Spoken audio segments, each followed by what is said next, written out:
MS Sudhakar Infratech private limited వారు పాల్గొని tender స్వాగతం. అలాగే గౌరవ కార్పొరేటర్ అందరికీ కూడా స్వాగతం. ఈరోజు మంచి రోజు, ఎందుకంటే 16వ డివిజన్ మరి అండర్ పాస్ గురించి, రైల్వే గేట్ గురించి చాలా సంవత్సరాల బట్టి మనం వచ్చినప్పటి నుంచి కూడా మరి గౌరవ కార్పొరేటర్ 14 డివిజన్ కార్పొరేటర్ గారికి 15, 16 3 డివిజన్స్కి అది సంబంధించింది. కాబట్టి కార్పొరేటర్లు మరి గౌరవ ఎంపీ గారిని రిక్వెస్ట్ చేయడం, మరి ఎంపీ గారు దాన్ని శాంక్షన్ చేయించినందుకు గాను ఈరోజు మరి 16 డివిజన్ ప్రజలు అలాగే 15, 14 డివిజన్ యొక్క పబ్లిక్ అంతా కూడా రావడం జరిగింది. గౌరవ ఎంపీ గారికి సన్మానం చేయాలని చెప్పేసి వాళ్ళందరూ కూడా ఆపరేటర్లు అలాగే పబ్లిక్ తో కలిపి సన్మానించవలసిందిగా ప్రార్థిస్తున్నాను.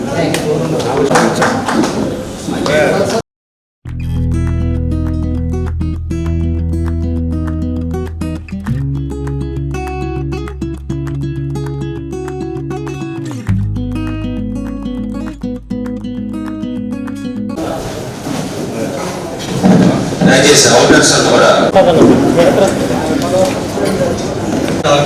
ప్లీజ్ అక్కడ బయట చైర్స్ కూర్చుంటారు. అంటే కానివ్వండి, ఇంజనీరింగ్ సెక్షన్ కానివ్వండి, ఇంజనీరింగ్ సెక్షన్ లో ఎవరు కూడా కొత్త వాళ్ళే, అలాగే టౌన్ ప్లానింగ్ సెక్షన్ నుంచి కూడా అందరూ ఏసీ దగ్గర నుంచి మరి అలాగే మిమ్మల్ని పరిచయం చేసుకోవాలి, కౌన్సిలింగ్ పరిచయం చేసుకోవాల్సిందిగా కోరుతున్నాం. సో లాస్ట్ కౌన్సిల్ అందరికీ నమస్కారం. అందరికీ నమస్కారం. పార్లమెంటు సభ్యులకి శాసించాను. ఈ మున్సిపాలిటీకి అసిస్టెంట్ కమిషనర్ ఎమ్మెల్యే గారికి సభ్యులు ఏసీపీగా ఒంగోలు మున్సిపల్ కార్పొరేషన్కి 4/10/2024 వచ్చిందని అప్లోడ్ చేస్తున్నాను.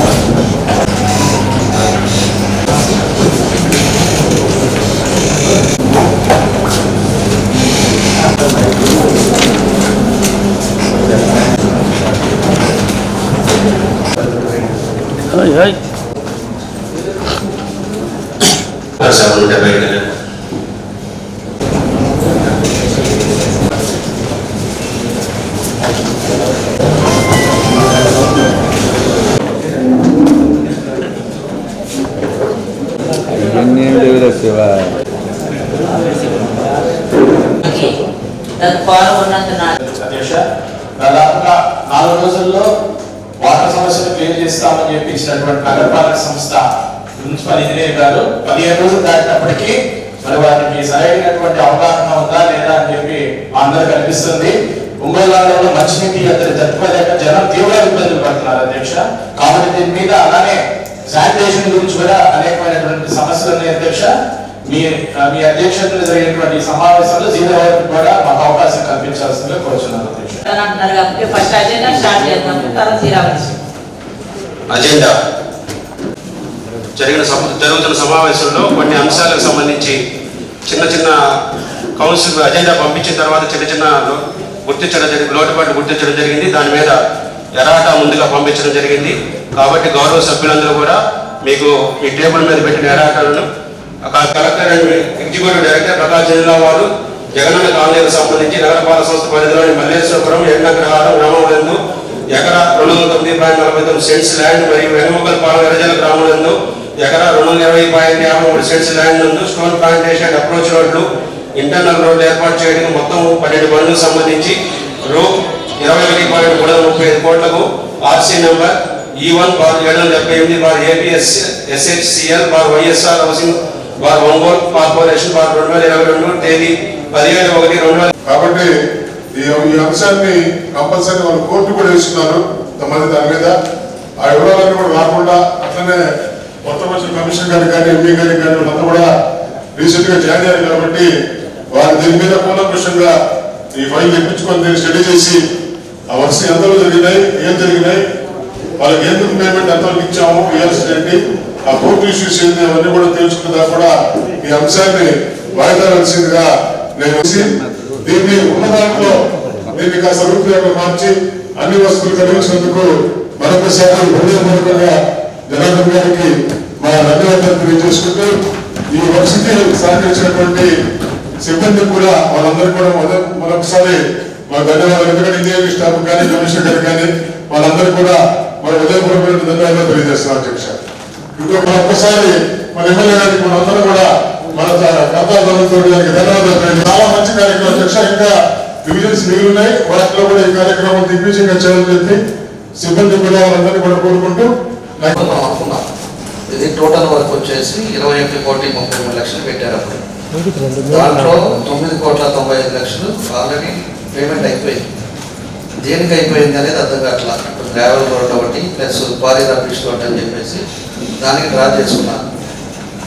దాన్ని మన వాళ్ళంతా ఇక్కడ వచ్చిన వాళ్ళు కొత్త వాళ్ళు కాబట్టి మన వాళ్ళ చేత కూడా మీరు ఎంక్వైరీ చేయించండి. పోయినసారి 3 మెన్ కమిటీ వేద్దాం అనుకున్నాం.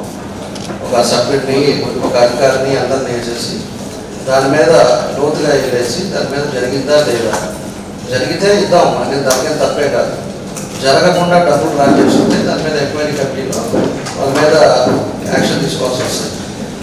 దీంతో పాటు ఇది లేట్ అవుతుంది కాబట్టి సోమవారం కానీ మంగళవారం కానీ బుధవారం కానీ సీఎం గారిని ఎక్కడ కలుస్తూ ఉన్నాం. కలిసేటప్పుడు దీన్ని కూడా అంశం కూడా దీన్ని తీసుకెళ్ళి దీని మీద విజిలెన్స్ ఎంక్వైరీ చేయమని చెప్పి ఆయన కూడా అడుగుతాం.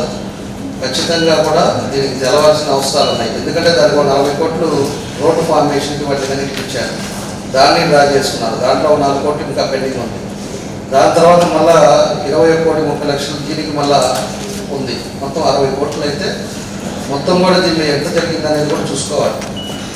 రెండో విషయం వచ్చేసి మనకి ఆల్రెడీ కోర్టులో ఉంది, కోర్టులో జరుగుతూ ఉన్నాయి కాబట్టి పట్టాలు కూడా ఇవన్నీ కూడా ఫోర్జరీ పట్టాలు ఇచ్చారు, ఇవన్నీ ఉన్నాయని చెప్పి ఎంక్వైరీ చేస్తున్నారు.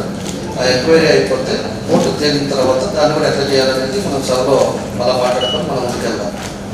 రెండోది ఇందాక మనం చెప్పినట్టు వాటర్ ప్రాబ్లం అనేది మనం వచ్చిన తర్వాత 6 నెలలు అయింది. ఇప్పటికి 6 నెలల్లో రాగానే అధికారులు మారటానికే 3 నెలలు పట్టింది. లేట్ అయింది సార్. ఇప్పుడు కూడా గవర్నమెంట్ ఫామ్ అవ్వగానే 15 డేస్ లోపల మొత్తం మారుతారు. మనం ఈసారి ఏమైపోయిందంటే 3 నెలలు లేట్ అవ్వడం వల్ల అధికారులు వచ్చే లోపలే మనకి 3.5 టైం అయిపోయింది. దాని తర్వాత వచ్చిన తర్వాత మనం ఇమీడియట్గా ఒక్కొక్క డివిజన్లో ఒక కమిటీలు వేసాం, 3 కమిటీలు వేసాం. 3 ఒకటి ఏఈ, శానిటేషన్ ఇన్స్పెక్టర్, అదేవిధంగా ఎలక్ట్రికల్ అందరూ కూడా వేసాం. వేసి క్లీన్ చేసుకుంటూ వస్తున్నారు. కొన్ని డివిజన్స్ అయితే కొన్ని డివిజన్స్ ఇంకా పెండింగ్ ఉన్నాయి. ఒక్కొక్క డివిజన్ 3 రోజులు 4 రోజులు పెట్టుకున్నారు.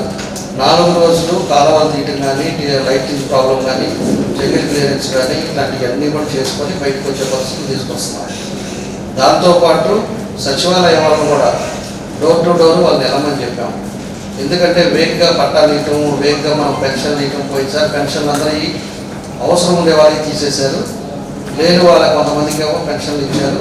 ఇలాంటిది కూడా ఉండకూడదని చెప్పేసి పెన్షన్లు అవ్వచ్చు, రేషన్ కార్డులు అవ్వచ్చు, హౌసింగ్ ప్రాబ్లం ఉండొచ్చు, ఇల్లు లేక సొంత ఇల్లు బాధపడే వాళ్ళు బాధపడుతూనే ఉన్నారు. కానీ వచ్చే వాళ్ళకి వస్తూ ఉన్నాయి, వాళ్ళు అమ్ముకుంటున్నారు, పోతున్నారు. దాని మీద డోర్ టు డోర్ సచివాలయం వాళ్ళు కూడా తిరుగుతున్నారు. పూర్తి డేటా తీసుకోమన్నాం.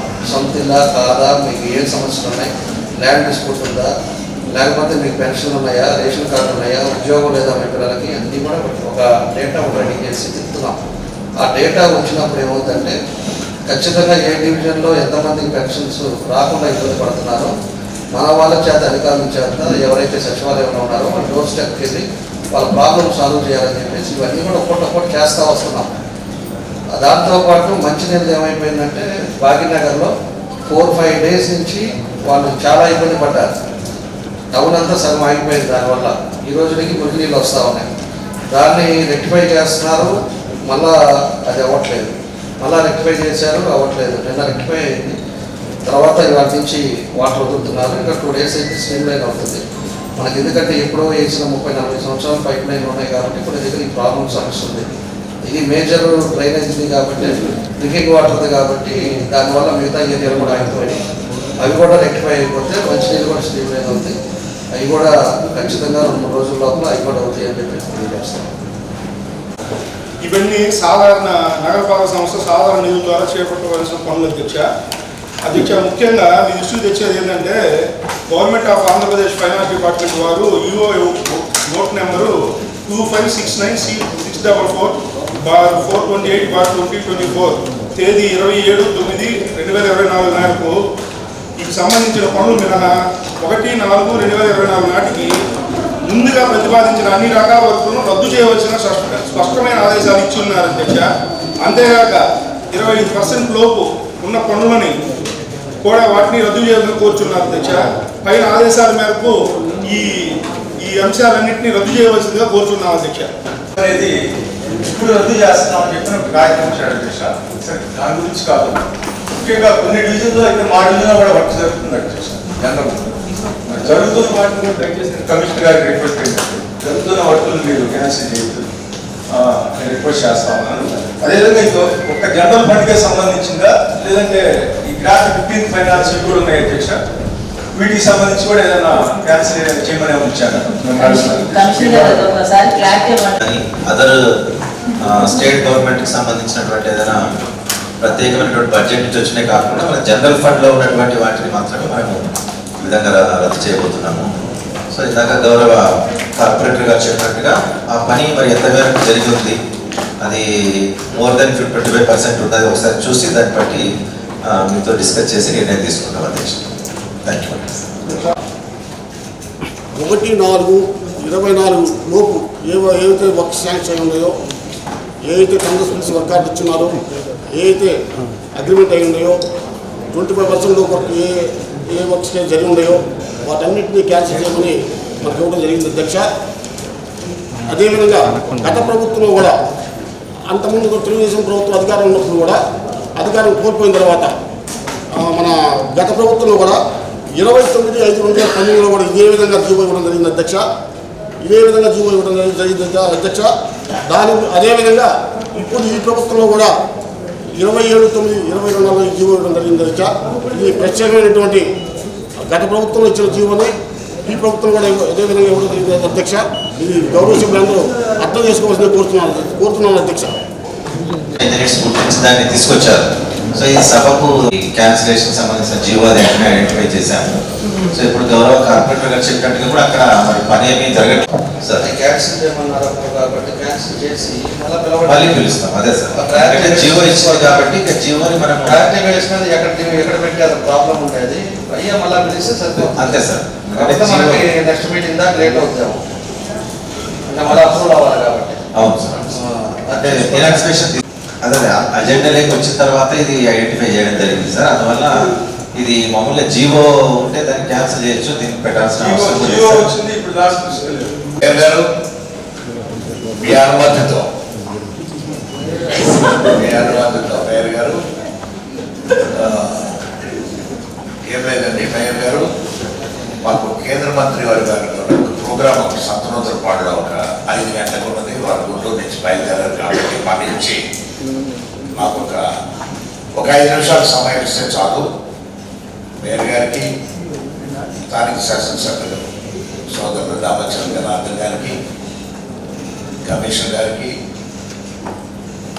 కార్పొరేటర్స్ ఈ సమావేశానికి విచ్చేసిన వారందరికీ, ముఖ్యంగా కొత్తగా వచ్చిన ఆఫీసర్స్ అందరూ కూడా వారందరికీ హృదయపూర్వక నమస్కారాలు తెలుపుకుంటూ, సారీ మీ అజెండా నుంచి డివియేట్ అవుతున్నందుకు.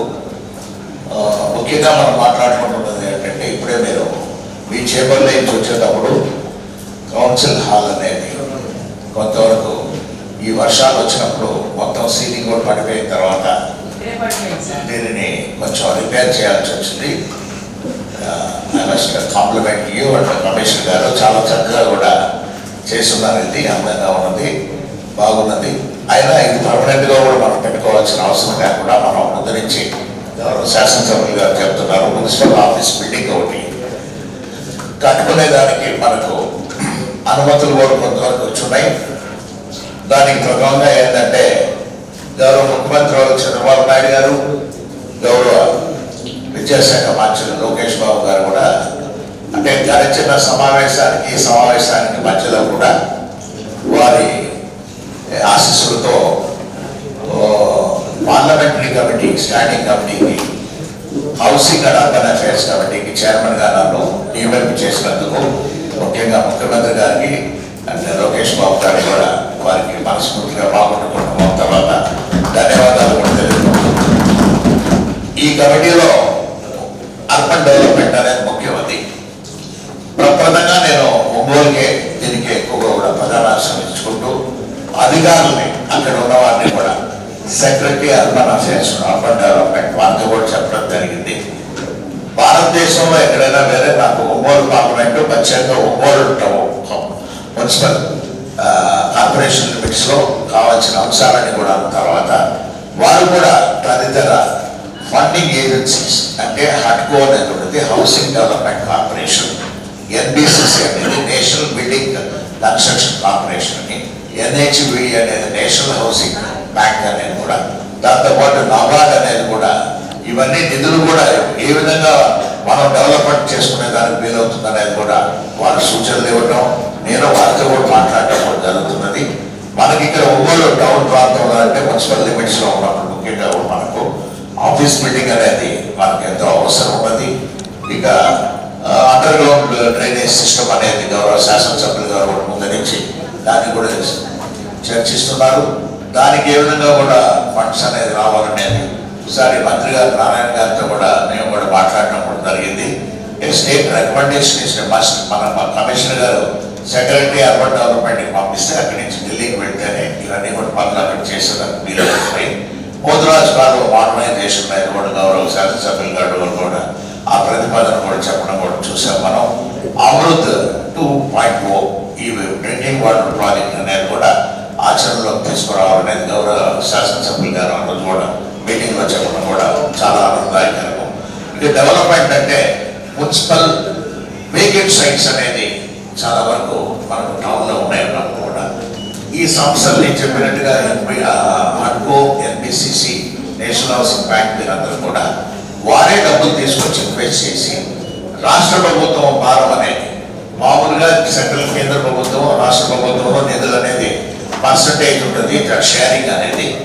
ఆ కేంద్ర ప్రభుత్వం నిధులతో పాటు రాష్ట్ర ప్రభుత్వం అనేది నిధులు అనేది పెట్టలేక, ఎందుకంటే ఈ మధ్యన మనం 2007 అంటే గ్రహారం గేట్ అనేది ఎప్పటి నుంచో మనం ఆలోచిస్తున్నాం.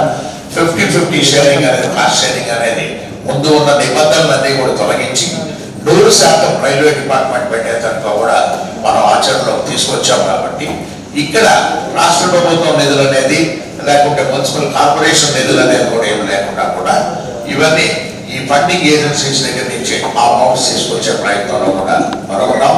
వారందరినీ ఒకసారి పిలిపిస్తాం మనం.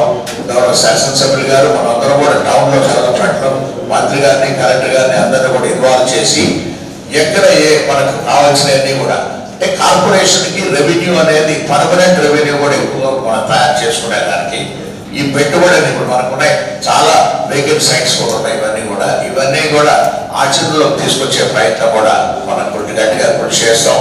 ఇకపోతే పూర్తిగా రెండవ బస్ స్టాండ్ అనేది కూడా ఎప్పటి నుంచో మనకు టౌన్ చాలా అవసరం ఉన్నప్పుడు ఊరు బయట బస్ స్టాండ్ పెట్టుకున్నా కూడా చాలా విధాలు కూడా బాగా ఎక్కువ డెవలప్మెంట్ అనేది చేసుకునే దానికి కూడా ఈ ఫండింగ్ కూడా వారితో కూడా చర్చించడం కూడా జరిగింది. ఇక ఆడిటోరియం అనేది ముఖ్యంగా కూడా మంచి స్థలం అనేది కూడా గౌరవ శాసనసభ్యులు గారు, మీరు కూడా కమిషనర్ గారు కూడా సూచనలు ఇచ్చి మంచి ఆడిటోరియం నిర్మాణం అనేది కూడా మనకు ఒంగోలు చాలా అవసరం ఉంది. కాబట్టి అది ఒక 700 సీటింగ్ అనేది కూడా పెద్ద ఆడిటోరియం నిర్మాణం చేసేదానికి అది కూడా ముందుకు కూడా వెళ్ళేదానికి వరకు మనం గట్టిగా కృషి చేస్తాం. ఇక క్రికెట్ స్టేడియం అనేది గౌరవ శాసనసభ్యులు గారు కూడా చెప్తున్నారు. మనీ క్రికెట్ స్టేడియం అంటే పీవీఆర్ బాయ్స్ స్కూల్లో కూడా పెట్టుకునే దాని వరకు ఎన్నో విధాలుగా కూడా మనకు ఏరియా బాగున్నది. కాబట్టి దానికి కూడా ఇన్వెస్ట్మెంట్ అనేది కూడా అన్ని విధాలు ఒకసారి వాళ్ళందరినీ కూడా అధికారులు తీసుకొచ్చిన తర్వాత మీటింగ్ పెట్టుకున్న తర్వాత ఏ ప్రాజెక్టుకి ఎంతవరకు నిధులు కావాలనేది కూడా మనం ఆలోచించుకొని ఇవన్నీ కూడా గౌరవ ముఖ్యమంత్రి వారి గారితోనూ అంటే నారాయణ గారితో మంత్రివర్యులు కూడా వారితో కూడా మాట్లాడి ముఖ్యమంత్రి గారితో కూడా మనం దీన్ని కూడా చర్చించి వారి ద్వారానే ఇవన్నీ కూడా ఫైనలైజ్ చేసుకుంటాం. బట్ ఇప్పుడు ఆపర్చునిటీస్ అనేది ఎక్కువగా కూడా మనకు అవకాశం అనేది వచ్చినది. కాబట్టి ఈ అవకాశాన్ని పూర్తిగా వినియోగించుకునే దాని వరకు నా వంతు కృషిగా chairman of that committee urban and housing and urban affairs ఖచ్చితంగా చేస్తానని చెప్తున్నాను. ఈ ఎయిర్పోర్ట్ నిర్మాణం అనేది గౌరవ కార్పొరేటర్స్ కూడా అడుగుతున్నారు. దానికి మన ఎమ్మెల్యే గారు జనార్దన్ గారు కూడా ముఖ్యమంత్రి గారితో కూడా రేపు కలవబోతున్నప్పుడు అది కూడా ఒక అంశంగా కూడా అది కూడా చాలా వరకు ముందు కూడా జరుగుతుందనేది మన జాయింట్ కలెక్టర్ కూడా చెప్తున్నారని తెలుపుతున్నాను నేను. ఇకపోతే గాంధీ పార్క్ దగ్గర కాంపౌండ్ వాల్ విషయం అనేది కమిషనర్ గారు కూడా చెప్తున్నాను, డిఈ గారు కూడా చెప్తున్నారు. ఆ కాంపౌండ్ వాల్ తీసివేసి ఒక ఫెన్సింగ్ గ్రిల్ అనేది పెట్టుకుంటే చాలా అందంగా ఎక్కువ మంది వాడుకునే దాని కొరకు ఉపయోగపడుతుంది. ఇప్పుడే మన కార్పొరేటర్స్ చెప్పారు, వాళ్ళ కార్పొరేటర్స్ ఒక రెస్ట్ రూమ్ అనేది కమిషనర్ గారు మీరు కొంచెం ఆలోచించి కొత్త బిల్డింగ్ వచ్చే లోపల వాళ్ళకు ఒక రూమ్ ఒకటి ప్రొవైడ్ చేస్తే వచ్చిన వాళ్ళందరూ కూడా ఉపయోగపడుతుందని కూడా తెలుపుకుంటూ సమయం ఎక్కువ సమయం తీసుకున్నాం మీకు, అందుకని మమ్మల్ని కూడా మన్నించడానికి కూడా కోరుకుంటూ మేము మళ్ళీ సందర్భంతో వాళ్ళ కేంద్ర మంత్రి గారు కూడా ఉన్నారు కాబట్టి ప్రోగ్రాము మీ అనుమతితోనూ మన గౌరవ శాసనసభ్యులు జనార్దన్ గారి అనుమతితోనూ వారు ఎట్లా ఉంటారు కంప్లీట్ అయ్యేంత వరకు కూడా అందరు కార్పొరేటర్స్ వారి అనుమతితో కూడా మేము ఈ సమావేశం నుంచి త్వరగా బయటపడాలని కూడా అనుకుంటున్నందుకు మన్నించమని కూడా కోరుకుంటున్నాం. ఇవన్నీ కూడా రాబోయే రోజుల్లో ఈ డెవలప్మెంట్ చేసే దాంట్లో పాత్రగా మా కుటుంబం ఎప్పుడు కూడా సేవలో కూడా ఉంటుందని మీకు కూడా తెలుపుకుంటున్నాం. Thank you. గ్రానైట్స్ మీద మన జిల్లాలో సిఎస్ఆర్ ఫండ్స్ ఎంత వస్తుందో చూసుకొని అన్ని ఏరియాలలో MRO office, RTO office, commissioner office ఇవన్నీ దాంట్లో పెట్టాలని చెప్పేసి ప్రపోజల్స్ కూడా పెట్టాము. వస్తే గవర్నమెంట్ బిల్డింగ్స్ ముందు సిఎస్ఆర్ ఫండ్లో నుంచి 100 కోట్లు వచ్చిందంటే 100 కోట్లు మొత్తం తయారు చేస్తున్నారు. అవన్నీ కూడా ప్రపోజల్స్ చేస్తున్నారు. ఖచ్చితంగా ఈ 4 సంవత్సరాల్లో మన బిల్డింగ్ మాత్రం కొత్త బిల్డింగ్లో వెళ్ళిపోతుంది.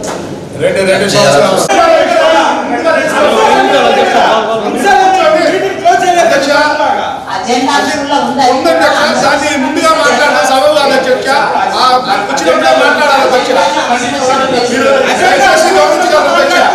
గౌరవ సభ్యులు చెప్తున్నాం అధ్యక్ష. అజెండా అంశం వచ్చినప్పుడు మాట్లాడవలసిందిగా కోరుతున్నాం అధ్యక్ష. అధ్యక్ష 3 పనిచేస్తున్నారు. కేంద్ర బిల్లులో ఏం జరిగింది అధ్యక్ష? కోట్లాది రూపాయలు ఆల్రెడీ పనులు కంప్లీట్ అయిన తర్వాత టెండర్ ప్రాసెస్ చేసి కాంట్రాక్ట్ అగ్రిమెంట్ చేయడం జరిగింది అధ్యక్ష. అక్కడ జరిగింది కోట్లాది రూపాయలు అమలు జరిగింది. ఆ రోజు మేము ప్రతిపక్షంలో మేము మాట్లాడడం జరిగింది కౌన్సిల్ అధ్యక్ష. ఆ రోజు ఈ సభ్యులు ఏం చేశారు అధ్యక్ష? ఈ సభ్యులు సపోర్ట్ చేశారు కదా, ఈ సభ్యులతో మాట్లాడే సభ్యులు సపోర్ట్ చేశారు కదా. ఆ అంశం గురించి నేను చట్టం రూల్స్ ప్రకారం పోతున్నాం. ఒక వారం లోపల అది మన గోపి గారు మాతో కోఆర్డినేట్ చేస్తున్నాం సార్. అది చేస్తాం కూడా ఇది ఎప్పుడు పిలిచారో చూడండి. కాకపోతే పెట్టే అట్లా వచ్చేసేది. అంటే దీంట్లో క్యాన్సిలేషన్ లో ఉంది కదా, వెంటనే పిలిపించేసి మళ్ళీ నేను మేము 14-19లో ఒక పార్టీ అనేది చూడకుండా ఆ రోజు 5-6 సార్లు మీటింగ్ పెట్టి లెస్ కూడా ఎలా కాకండి, పనులు కరెక్ట్గా చేయండి, క్వాలిటీ వర్క్ చేయండి అని చెప్పేసి ఆ రోజు మేము పెడితే అంతమంది కాంట్రాక్టర్లు ఉండేవాళ్ళు. ఇప్పుడు ఎందుకు రావట్లేదు? డిఫెక్ట్ ఏందనేది అర్థం చేసుకోవాలి, అందరూ అర్థం చేసుకోవాలి. 5 సంవత్సరాలు జరిగిన పొరపాట్ల వల్ల లేకపోతే ఏం జరిగిందనేది అందరూ అర్థం చేసుకోవాలి. దానివల్ల రావట్లేదు. ఈరోజు నేను మొత్తుకుంటున్నాను, 2 నెలల నుంచి ప్యాచ్ వర్క్ చేయడానికి నా వల్ల కావట్లేదు. ప్యాచ్ వర్క్ మెయిన్ రోడ్ అంతా గుంటల రోడ్డు ఉంది, అది ఇమీడియట్గా చేయండి అంటే దానికి కూడా వాళ్ళు వస్తున్నారు, ఒక రావట్లేదు. ప్యాచ్ వర్క్ ఇంకా కూడా టౌన్లో ఉన్నాయి. ఒక పక్క వర్షం, ఆ ప్యాచ్ వర్క్ చేసేందుకు కూడా కాంట్రాక్ట్ రావట్లేదంటే అది ఏందనేది మనం కూడా అందరం కూడా అర్థం చేసుకోవాలి. ఎలా మనం కార్పొరేటర్లు అవ్వచ్చు, ఒక నేను ఎమ్మెల్యే అవ్వచ్చు, లేదా ఇంకోళ్ళు అవ్వచ్చు, కానీ మనం ఒకసారి వచ్చినప్పుడు మనం చైర్లో ఉండేటప్పుడు ఖచ్చితంగా ప్రజలకు ఏం చేయాలి, ప్రజలకు ఏం చేస్తే బాగుంటుంది అనేది మాత్రం ఖచ్చితంగా ఆలోచించాలి. ఆలోచించినప్పుడే దానికి తగ్గట్టుగా కూడా ఇంప్లిమెంట్స్ అవుతాయి. ఇంప్లిమెంట్స్ అవ్వకుండా ఏదో ఒకటి తప్పుడు పనులు పిచ్చి పనులు చేస్తే ఇలాంటి పరిస్థితులు, ఇలాంటి ఇబ్బందులే వస్తుంటాయి. ఈరోజు దానివల్ల పబ్లిక్ సఫర్ అవుతున్నారు. అన్నీ కూడా ఆలోచించుకొని ఆ కాంట్రాక్టర్స్ ఎవరో కూడా ప్యాచ్ వర్క్స్ కూడా నైట్ పూట చేయాలి. వాళ్ళు డే టైం కాదు, ఎక్కడెక్కడ మార్క్ చేసుకొని పెద్దగా ఎవరన్నా పిలిపించండి, పెద్దవాళ్ళన్నా కూడా వాళ్ళని పిలిపించేసి నైట్ ఫిల్లింగ్ చేసేటట్టు చేసుకొని పెట్టుకొని మా విత్ వీక్ లోపల ఎక్కడ గుంట అనేది కనపడకూడదు. ఆ ఫ్లైఓవర్ కింద కానీ లేకపోతే మెయిన్ రోడ్ కలెక్టరేట్ దగ్గర అట్లానే ఉంది. అన్ని ఏరియాల్లో గుంటలు రోడ్లు ఉన్నాయి. ఆ గుంటలు ముందు కూర్చుకుంటే ఫండ్స్ అనేది వస్తుంది, ఖచ్చితంగా వస్తుంది. ఆ ఫండ్స్ తోటి ఇంకా ఏం చేయాలనేది కూడా చాలా చేస్తున్నాం, చాలా ఉన్నాయి. ప్రయారిటీ బేస్ మీద కూడా మన అసెంబ్లీ ఉన్నప్పుడు కూడా సీఎం గారికి ఇచ్చాం. ప్రయారిటీ మీద మన రోడ్స్ కూడా అన్నీ కూడా వస్తాయి. ఖచ్చితంగా మన పని మనం చేస్తాం. ఇంట్లో మొదటగా చేయమని కోరుకున్నాను. గతంలో కూడా తెలియపరచడం జరిగింది. మళ్ళీ రేపటికి మరి ఎలక్షన్ వెళ్తా ఉన్నాం కాబట్టి ఈ చేసి కాంట్రాక్టర్ డిప్యూటీ మేయర్ బుజ్జి గారు కూడా చెప్పారు, మాకు డివిజన్ కొన్ని అభివృద్ధి చేస్తలేదని. దాన్ని బట్టి ఎమ్మెల్యే గారు దీన్ని నిర్ణయం చేసుకుంటున్నాం సార్. మా డివిజన్లో అభివృద్ధి జరగలు పదే నిర్ణయించుకుంటున్నాం కాబట్టి రేపు ఏదైనా వర్కులు పెట్టేటప్పుడు కార్పొరేట్లు కొంచెం పిలిచి మాట్లాడి ఎవరికి ఫస్ట్ చేయాలో కూడా అట్లాంటివి తీసుకోవాలని కోరుకుంటున్నాను సార్. ఆ కాలువలు సమంజసంగా లేవు, అప్పటికి కూడా కొన్ని పగిలిపోయి ఉన్నాయి, లో ఉన్నాయి, డ్రైనేజ్ మాత్రం సరిగ్గా రావట్లేదు. ఇది కమిషనర్ గారు కూడా చూశారు. ఆయన డే 1 నుంచి చాలా కష్టపడి పనిచేస్తున్నారు, ప్రతి వారు తిరుగుతున్నారు, గమనిస్తున్నారు. దానికి తగినటువంటి పరిష్కారాలను చూసుకొని మాకు డ్రైనేజ్ సిస్టమ్ ఏర్పాటు చేయాల్సి వస్తున్నాం సార్. రెండోది, మంచినీటి పైప్ లైన్స్ కూడా కొన్ని చోట్ల మాకు లేవు, ఉన్న చోట కూడా కొన్నిసార్లు వాటర్ రావడం లేదు, అదొక ప్రాబ్లం. ఈ డ్రైనేజ్ సిస్టమ్ లేకపోవడం వలన అనేక మంది కాలేజ్ స్టూడెంట్స్ చేసిన మన శాస్త్రజ్ఞులు జనార్దన్ గారికి మరి అలాగే మన మేయర్ గారికి కూడా అనుభవం 16 డిసెంబర్ ప్రజల చిరకాల కోరిక తెలిసినటువంటి మన ఎంపీ మాగుంట శ్రీనివాసరెడ్డి గారికి, అదేవిధంగా ఒంగోలు శాసనసభ్యులు దామచర్ల జనార్దన్ గారికి మనస్ఫూర్తిగా 14, 15వ డివిజన్, 14వ డివిజన్, 15వ డివిజన్, 16వ డివిజన్ ప్రజలు చాలా సంతోషంగా మిమ్మల్ని జీవితాంతం గుర్తుపెట్టుకుంటారని కోరుకుంటూ ప్రత్యేకంగా మా ప్రజల తరఫున అభినందనలు తెలుపుతూ ధన్యవాదాలు తెలియజేస్తున్నాను. అదేవిధంగా ఆ రూట్ సంబంధించిన మున్సిపల్ పరిధిలో ఉన్నటువంటి డ్రైనేజ్ మార్పులు కావచ్చు, అదేవిధంగా మన ఫిల్మ్ డిపార్ట్మెంట్ స్తంభాల క్లియరెన్స్ కావచ్చు, ఇవి తొందరగా మనం క్లీన్ చేసి ఇవ్వగలిగితే మన రైల్వే డిపార్ట్మెంట్ సంబంధించిన కాంట్రాక్టర్ గారు త్వరితగతిన ఆ అండర్పాస్ పూర్తి చేసి ఇస్తారని మన జనార్దన్ గారికి కూడా హామీ ఇచ్చినారు. తప్పనిసరిగా టీంని మన మున్సిపల్ 7 నెలలు టార్గెట్ మనం 9 నెలలు పెట్టుకుంటున్నాం. వర్క్ 100% అయిపోతుంది. టెండర్ కూడా అయిపోయింది. టెండర్ కూడా భీమవరం అతనికి వచ్చింది. భీమవరం అతను మొదలు పెడుతున్నాడు. అది పోయినసారి 19లోనే దాదాపు ఫైనల్ స్టేజ్లో ఆగింది.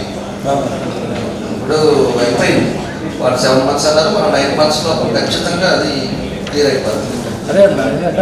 వారం రోజులు వర్షాలు పడ్డాయి. అందువల్ల స్పెషల్ డ్రైవ్ వేరుకైతే జరిగింది, పనులైతే ఏం జరగలేదు. దయచేసి గౌరవ ఎమ్మెల్యే గారు దామచర్ల జనార్దన్ రావు గారు ఉన్నారు కాబట్టి ఆయన రిక్వెస్ట్ ఏంటంటే మళ్ళీ ఇంకో పర్యాయం ఒక ఛాన్స్ వస్తుందని పోతున్నాను అధ్యక్ష. ఇకపోతే మాకు కొత్త పైప్ లైన్ వేస్తున్నారు అధ్యక్ష 10వ డివిజన్లో. ఆ పైప్ లైన్ వేస్తున్నందుకు మేము సంతోషపడాలో దుఃఖపడాలో కూడా అర్థం కాని పరిస్థితిలో ఉన్నాం అధ్యక్ష. ఎందుకంటే 2019 నుంచి 2014 నుంచి 19 లోపు మన గౌరవ ఎమ్మెల్యే గారే 10వ డివిజన్లో ప్రతి బజార్కి సిమెంట్ రోడ్డు వేసి ఇచ్చారు అధ్యక్ష. ఆ సిమెంట్ రోడ్డు ఈ రోజు ఏం చేస్తున్నారంటే మా రోడ్డు దాదాపు 10 అడుగులు 12 అడుగులు ఉంది అధ్యక్ష. ఒక వైపు 2 అడుగులు కట్ చేస్తున్నారు అధ్యక్ష సిమెంట్ రోడ్డు. మళ్ళీ తర్వాత ఇంకో వైపు నుంచి పైప్ కనెక్షన్ తీసుకోవడానికి 25 చోట్ల ఒక లైన్లో 5 ఇల్లు ఉంటే 25 గ్రౌండ్ పెట్టేసి రోడ్డు పక్కన కొడుతున్నారు అధ్యక్ష. బ్రహ్మాండంగా ఉన్న సిమెంట్ రోడ్లు అన్ని సర్వనాశనం అయిపోతున్నాయి అధ్యక్ష. దయచేసి గుండె సంరక్షణ కోసం మరింత జాగ్రత్త తీసుకోవడం అవసరం. ప్రకాశం, నెల్లూరు, కర్నూలు జిల్లాల్లో తొలిసారిగా ఆస్టర్ రమేష్ హాస్పిటల్స్ ఒంగోలులో అత్యాధునిక 160 స్లైడ్స్ UCT 780 స్కానర్ అందుబాటులోకి తెచ్చాయి. Computerised tomography, coronary angiography, CTCA దీనివల్ల సాధ్యమవుతుంది. CTCA పరీక్ష వల్ల గుండెకు రక్త సరఫరా చేసే కరోనరీ ఆర్టరీస్ కి జబ్బు చేసిందేమో తెలుసుకోవచ్చు. గుండెపోటు వస్తుందన్న దానికి అదే తొలి హెచ్చరిక. ఇతర పరీక్షలతో పోలిస్తే ఈ ఆధునిక పరీక్ష వల్ల ఎన్నో ఉపయోగాలున్నాయి. అసలు సమస్యని కరెక్ట్గా తెలుసుకుని తగిన వైద్యం చేసే వీలుంటుంది. గుండెకు సంబంధించిన ఏ సమస్య ఉన్నా ఆస్టర్ రమేష్ హాస్పిటల్స్ మీకు కొండంత అండ. మీరు పూర్తిగా విశ్వసించదగ్గ అత్యాధునిక ఆసుపత్రి ఇది.